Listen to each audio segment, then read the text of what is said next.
আজ চলে এসেছি আরও একটা নতুন ভিডিও নিয়ে। আজ আমরা বানাবো এঁচোড়ের কোফতা। তার জন্য আমরা এখানে একটা এঁচোড় নিয়ে নিয়েছি। এঁচোড়গুলিকে ছোটো ছোটো টুকরো করে আমরা কেটে ভালোভাবে ধুয়ে নিয়েছি। আর এখানে আমরা একটা আলুকেও কেটে টুকরো করে ধুয়ে নিয়েছি। এখন আমরা এগুলিকে সিদ্ধ করে নেব। সিদ্ধ করে নেওয়ার জন্য আমরা প্রেসারে কিছুটা জল দিয়ে তাতে নুন এবং হলুদ দিয়ে নেব। এরপর এতে টুকরো করে রাখা এঁচোড় এবং আলুগুলিকে দিয়ে দুটো সিটি দিয়ে নেব।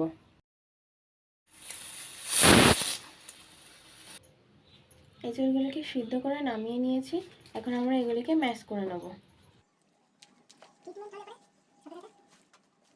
আলু আর এঁচোড়টাকে আমরা ম্যাশ করে নিয়েছি। এরপর আমরা এতে দিয়ে দেবো বেসন, দিয়ে দেবো অ্যারারুট, আদা বাটা, রসুন বাটা, জিরে বাটা, ধনে গুঁড়ো, হলুদ গুঁড়ো, পরিমাণ মতো লবণ। এখন আমরা এটাকে ভালোভাবে মেখে নেব। মেখে নিয়েছি। এখন আমরা এগুলিকে এইভাবে গোল গোল করে নেব।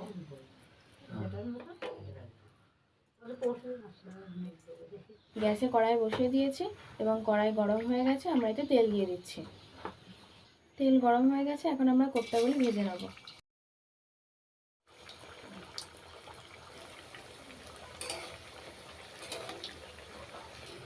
কোফতাগুলি ভাজা হয়ে গেছে। এখন আমরা এগুলিকে তুলে নেব। তো কোফতাগুলিকে আমরা একইভাবে ভেজে নিয়েছি। এখন আমরা এগুলি কষানোর জন্য একটা মশলা তৈরি করে নেব। তার জন্য আমরা এখানে নিয়ে নিয়েছি আদা কুচি, রসুন কুচি, জিরে, টমেটো কুচি, শুকনো লঙ্কা এবং কাজু বাদাম। এখন মশলাটাকে কষানোর জন্য আমরা কড়াইতে দিয়ে দিচ্ছি সরষের তেল। এখন আমরা এতে দিয়ে দেবো গোটা গরম মশলা, শুকনো লঙ্কা এবং জিরে ফোড়ন। এরপর আমরা এতে দিয়ে দেবো পেঁয়াজ কুচি।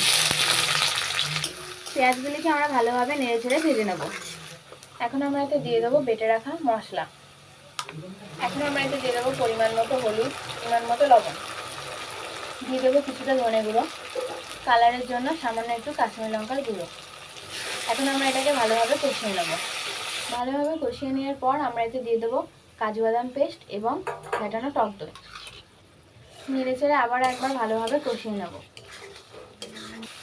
সমস্ত মশলাটাকে ভালোভাবে কষিয়ে নেওয়ার পর এবার আমরা এতে দিয়ে দেবো পরিমাণ মতো জল। ঝোলটা ফুটে উঠেছে। এখন আমরা এতে কোফতাগুলি একে একে দিয়ে দেবো। কোফতাটা হয়ে এসছে। এখন আমরা এটাকে নামিয়ে নেব। নামিয়ে নেওয়ার আগে সব শেষে আমরা দিয়ে দেবো এতে ঘি। কোফতাটাকে আমরা নামিয়ে নিয়েছি। খুব সুন্দর দেখতে হয়েছে আর খেতেও খুব দারুণ হয়েছে। এরকম নতুন নতুন রেসিপি পেতে আপনারা আমাদের চ্যানেলটিকে সাবস্ক্রাইব করবেন এবং এই রেসিপিটা যদি পছন্দ হয় তাহলে আমাদের এই ভিডিওটাকে লাইক, কমেন্ট এবং শেয়ার করবেন।